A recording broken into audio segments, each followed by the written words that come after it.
Hello friends, this is Rukaiya Ansari.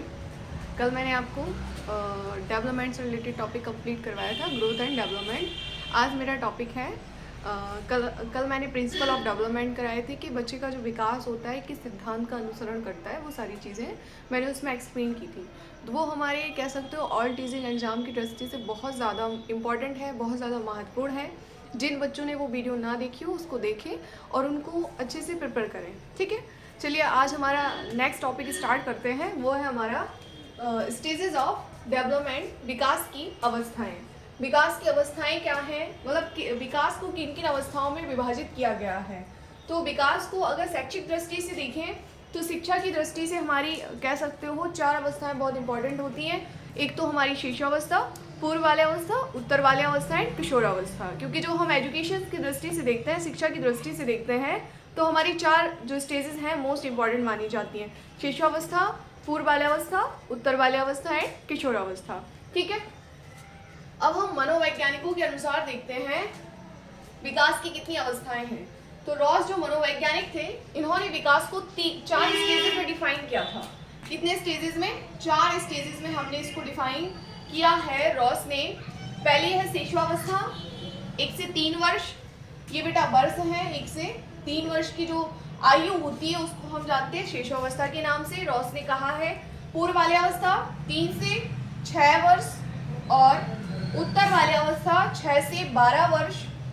और हमारी जो किशोरावस्था है ये है हमारी 12 से 18 वर्ष। ठीक है, तो रॉस ने विकास की अवस्थाओं को कितने भागों में विभाजित किया, ऐसा क्वेश्चन एग्जाम में देखने को मिला है और मिल भी सकता है। तो 4 अवस्थाओं में डिफाइन किया है, शिशुअवस्था, पूर्व बाल्यावस्था, उत्तर बाल्यावस्था एंड किशोरावस्था। नेक्स्ट है हमारे मनोवैज्ञानिक सैली। सैली ने विकास को 3 स्टेजेस में डिफाइन किया है। पहला है शिशुअवस्था, दूसरा बाल्यावस्था, तीसरा किशोरावस्था। शिशुअवस्था का जो ड्यूरेशन बताया वो बताया इसे 5 वर्ष, बाल्यावस्था का ड्यूरेशन बताया है 5 से 12 वर्ष एंड किशोरावस्था का ड्यूरेशन बताया 12 से 18 वर्ष। अभी हमने प्रीवियस एग्जाम में एक क्वेश्चन देखने को मिला था कि शिशुअवस्था की अवधि होती है, मोस्टली जो हम कह सकते हैं एनसीईआरटी बुक में है, शिशुअवस्था की अवधि 0 से 2 वर्ष है। लेकिन उसने कह सकते हो जो अभी एग्जाम में पेपर क्वेश्चन आया हुआ है एग्जाम में, 0 से 2 वर्ष भी ऑप्शन था, 0 से 5 वर्ष भी था। उन्होंने 0 से 5 वर्ष को राइट माना था। तो हम कह सकते हैं मनोवैज्ञानिकों के अकॉर्डिंग क्वेश्चन रखा गया था, इस आधार पर 0 से 5 वर्ष राइट हुआ था। ठीक है, चलिए सैली के अनुसार स्टेजेस है कितनी? 3, शिशुअवस्था, बाल्यावस्था एंड किशोरावस्था। सब लोग अच्छे से तैयारी करते जाइए, कॉन्सेप्ट को क्लियर करते जाइए, क्योंकि जो केवीएस पीआरटी का एग्जाम है, हम ये नहीं कह सकते कि बहुत हाई स्टैंडर्ड एग्जाम आएगा। पेपर का जो कह सकते हो पैटर्न होगा बहुत सिंपल रहेगा। हमारे जो कह सकते हो कॉन्सेप्चुअल बेस्ड क्वेश्चन उसमें ज़्यादा देखने को मिलेंगे। हम कह सकते हैं जैसे लेंथी जो भाषाएं होती है, लैंग्वेज होती है, इस रूप में हमें पेपर नहीं मिलेगा। तो कॉन्सेप्ट को क्लियर करते रहना बच्चों। चलिए देखते हैं प्रसव पूर्व अवस्था। प्रसव पूर्व अवस्था जो है ये हम कहलाते हैं जन्म के पूर्व की जो अवस्था होती है, इसको हम जानते हैं प्रसव पूर्व अवस्था के नाम से। प्रीनेटल स्टेज इंग्लिश में कहते हैं इसको। ये होती है हमारी गर्भधारण से लेकर जन्म तक। कब से होती है? कॉन्सेप्शन टू बर्थ, मतलब गर्भधारण से जन्म तक। इसकी 3 स्टेजेस बताई गई हैं। पहली है जर्मिनल,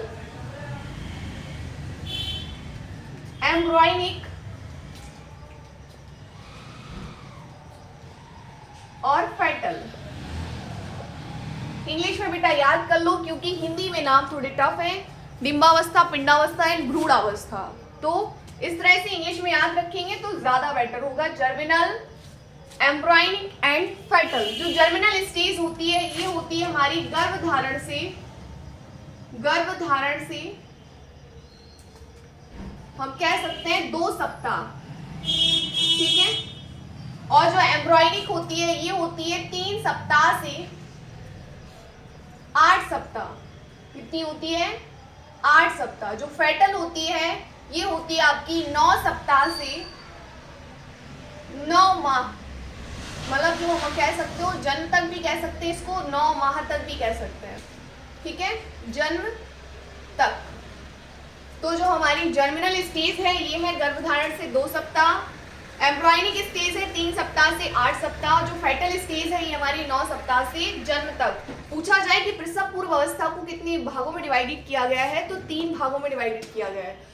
क्वेश्चन एग्जाम में ये देखने को मिला है कि प्रसव पूर्व अवस्था की किस अवस्था में बच्चे का जो मस्तिष्क होता है, ब्रेन डेवलप होता है, तो वो ऑप्शन राइट होगा हमारा बी। एम्ब्रॉयनिक स्टेज में बच्चे का ब्रेन डेवलप होता है। अगर पूछा जाए कि बच्चे का जो कह सकते हो स्किन डेवलप होती है या बच्चे का पूरा शरीर विकसित प्रसव पूर्व अवस्था की किस अवस्था में होता है, तो वो होगा फेटल। ठीक है, इसकी अवधि पूछी जाए तो वो होती है 280 दिन, या फिर हम कह सकते हैं 9 माह 10 दिन। ठीक है, या फिर 40 सप्ताह, कुछ भी हम मान सकते हैं जो भी एग्जाम में आए। 280 दिन, 9 माह 10 दिन, या फिर 40 सप्ताह। ठीक है, आप लोगों को दिख नहीं होगा लेकिन हम ओरली आपको बोलकर बता रहे हैं। 280 दिन, 9 माह 10 दिन, 40 सप्ताह। ठीक है, चलिए अब नेक्स्ट है हमारा शिशुअवस्था, दूसरी स्टेज, जिसको हम कहते हैं इन्फेंसी स्टेज। इसका जो ड्यूरेशन होता है वो होता है 0 से 2 वर्ष। ठीक है, इस अवस्था में बच्चे में क्या क्या क्वालिटीज विकसित होती हैं। इस अवस्था में बच्चा ज्ञान इंद्रियों के माध्यम से ज्ञान प्राप्त करता है। किसके माध्यम से? ज्ञान इंद्रियों। अनुकरण के आधार पर उसकी जो इमिटेशन होती है, अनुकरण होता है, वो स्टार्ट हो जाता है। ठीक है, बच्चा देखकर कॉपी करने लगता है। जैसे घर में पापा की आवाज निकालना, दादाजी किस तरह से सिगरेट पीते हैं, वो सारी चीजें कॉपी करना स्टार्ट कर देता है। ठीक है, अनुकरण।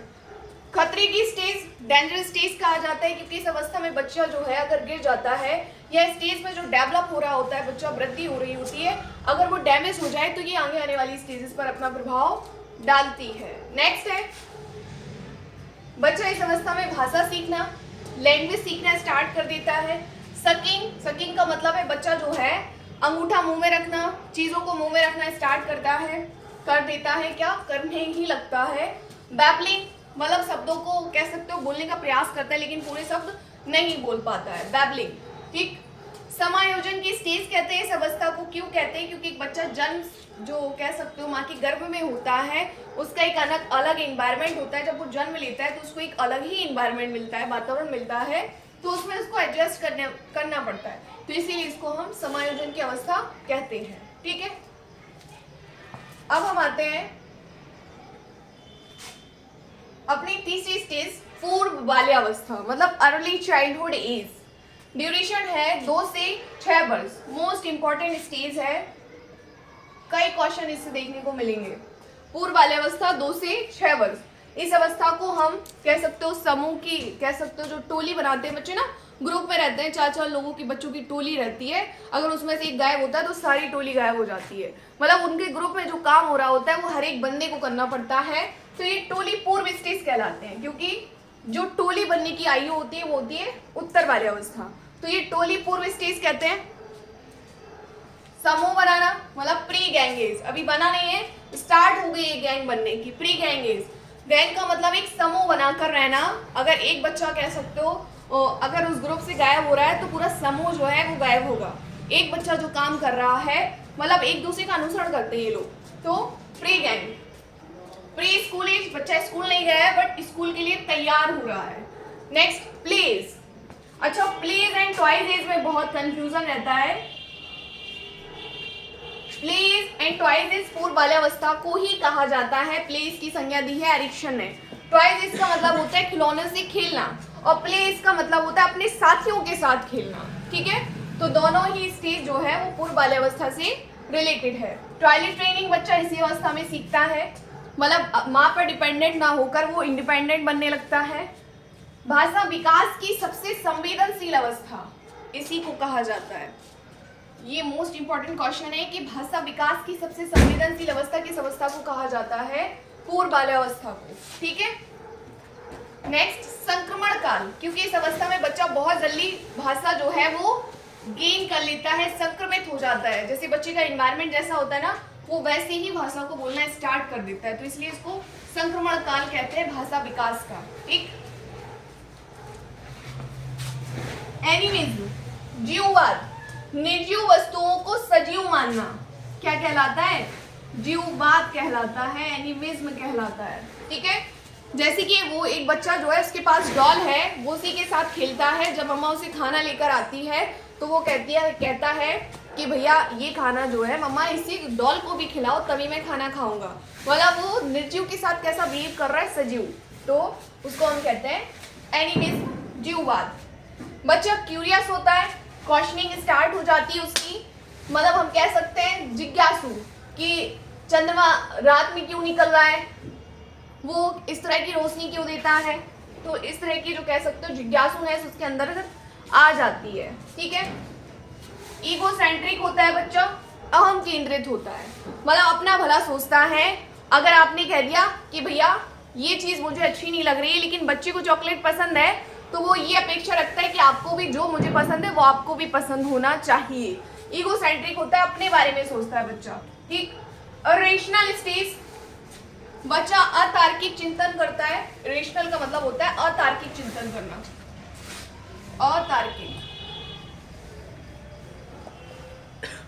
अतार्किक चिंतन करता है, मतलब बिना लॉजिक के कि ये चीज ऐसी क्यों हो रही है, आप छत पर क्यों घूम रही हो, चंद्रमा रात में क्यों निकल रहा है, सूरज दिन में क्यों निकलता है, सुबह क्यों निकलता है। तो इस तरह के क्वेश्चंस रहते हैं अतार्किक चिंतन। नेक्स्ट, सिंबॉलिक थॉट, मतलब प्रतीकात्मक चिंतन। वो कैसे सीख रहा होता है, वस्तुओं का उसके माइंड में साइन के आधार पर सीख रहा होता है। एप्पल बना दिया, मैंगो बना दिया, सिंबॉलिक के आधार पर चीजों को सीख रहा होता है। उसके विचार कैसे हो रहे होते हैं, सिंबॉलिक, प्रत्ययात्मक चिंतन। ठीक है। इरिवर्सिबिलिटी का मतलब होता है कि बच्चा जो है यहाँ स्टार्ट कर रहा है चीजों को सीखना, अभी उसे उलट पुलट करने का क्रम नहीं पता है। आप उसको काउंटिंग, बैक काउंटिंग नहीं दे सकते, अभी वो सिर्फ काउंटिंग सीख रहा है, तो हम कह सकते हैं रिवर्सिबिलिटी नहीं होती है। ठीक है, ये स्टेज समझ में आई। नेक्स्ट है हमारी उत्तर वाली अवस्था, जिसको हम कहते हैं later childhood age. Later childhood ये होती है हमारी, ये 2 से 6 थी, ये है 6 से 12। इसको ऊपर का हटा देते हैं तो थोड़ा सा क्लियर होगा आप सबको। पहले नोट डाउन कर लेते हैं। चलो ये लिखा हुआ था ना, सिंबॉलिक थॉट रहते हैं इसमें, सिंबॉलिक थॉट। ठीक, और क्या था, एनिमिज्म था, टॉयलेट ट्रेनिंग थी। ठीक है, संक्रमण काल था। ठीक है, ये लिखा हुआ था, ये नोट डाउन कर लो, फिर मैं इसे हटाती हूँ नीचे का, फिर एक्सप्लेन करती हूँ आपको। एनिमिज्म मतलब जीववाद। इरिवर्सिबिलिटी थी, बच्चा जो है रिवर्स नहीं हो सकता है। चलो इसे बताते हैं। सिंबॉलिक थॉट का मतलब होता है कि बच्चा जो है प्रतीक से सीख रहा होगा। भैया आर्ट तो मेरी बचपन से ही बहुत अच्छी रही है, इस तरह से सिंबॉलिक थॉट, ठीक है, बच्चा करना स्टार्ट कर देता है। उत्तर बाल्यावस्था हम कह सकते हैं लेटर चाइल्डहुड एज, 6 से 12 का ड्यूरेशन होता है इसका, 6 से 12 वर्ष हम कहते हैं लेटर चाइल्डहुड एज को। ये स्कूल की एज होती है क्योंकि बच्चा विद्यालय में प्रवेश कर जाता है, विद्यालय की आयु कहते हैं इसको। एलिमेंट्री स्कूल एज मतलब प्रारंभिक विद्यालय की आयु, प्रारंभिक विद्यालय की आयु।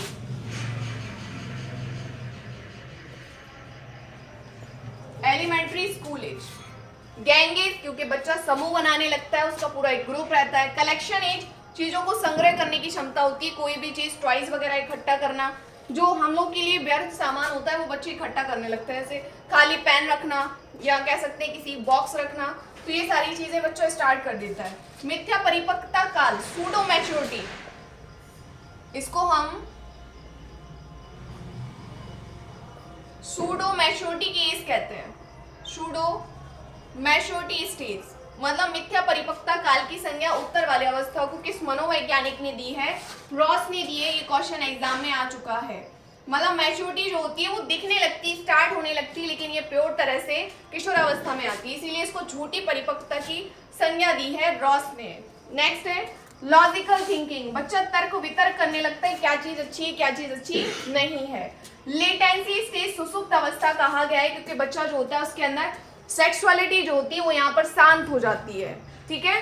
तो इसीलिए फ्राइड ने इस अवस्था को सुसुप्त अवस्था कहा है, लेटेंसी स्टेज कहा है, ठीक है। चलिए इतना कंप्लीट हुआ।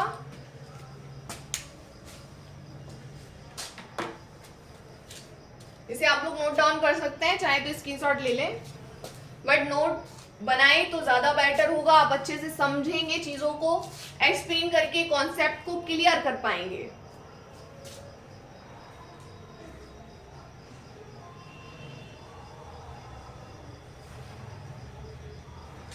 एक चीज बताना है कि विकास जो मैंने बताया हुआ था, विकास के दो मुख्य प्रत्यय होते हैं, दो प्रत्यय कॉन्सेप्ट होते हैं। एक तो होता है आपका परिपक्वता, मैंने प्रीवियस क्लास में बताया हुआ था इसको। एक होता है अधिगम, ठीक है। इंपॉर्टेंट लगा तो मैंने दोबारा एक्सप्लेन कर दूं। परिपक्वता, अधिगम। विकास जो है दो कॉन्सेप्ट से, दो प्रत्ययों से बनता है, मिलकर बनता है, परिपक्वता से और अधिगम से। ये दोनों का एक कह सकते हो उत्पाद है, दोनों का जॉइंट प्रोडक्ट है।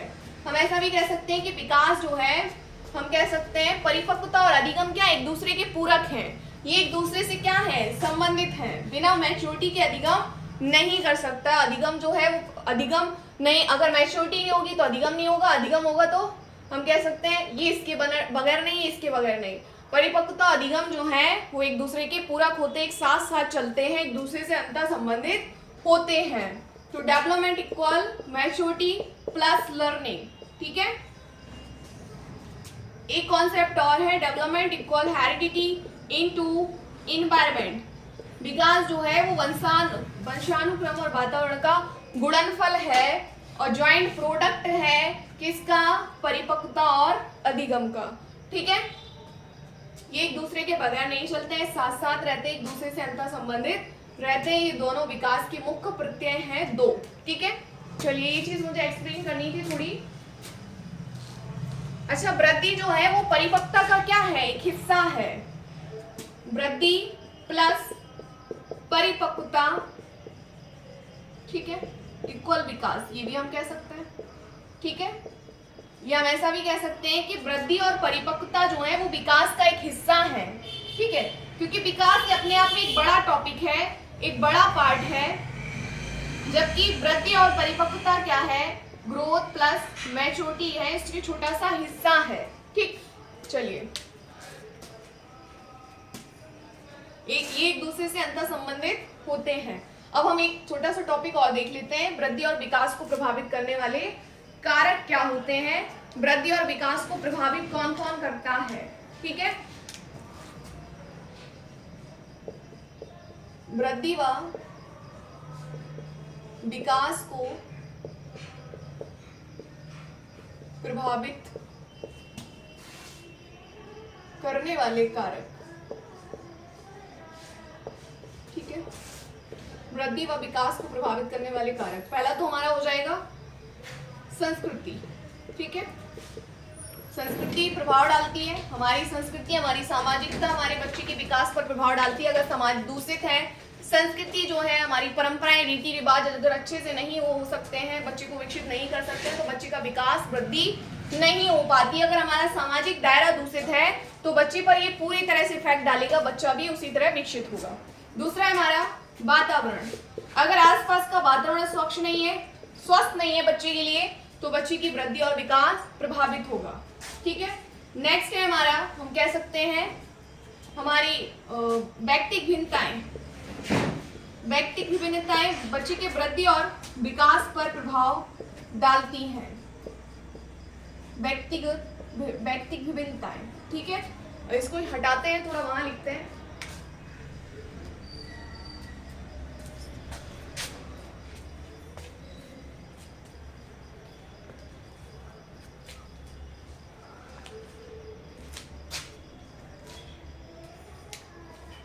व्यक्तिगत भिन्नता। नेक्स्ट पोषण, अगर बच्चे को न्यूट्रिशन अच्छा नहीं मिल रहा है तो बच्चे का वृद्धि और विकास प्रभावित होगा।